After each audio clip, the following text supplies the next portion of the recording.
m ewezụga gị n'ime ndụ na nke m gwụrụ agwụ gị bụ dọkịta m my great physician gị bụ lawyer m ọnụ na-ekwuru m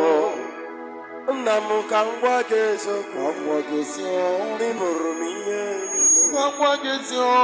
Lord, I confess my love. You are all that I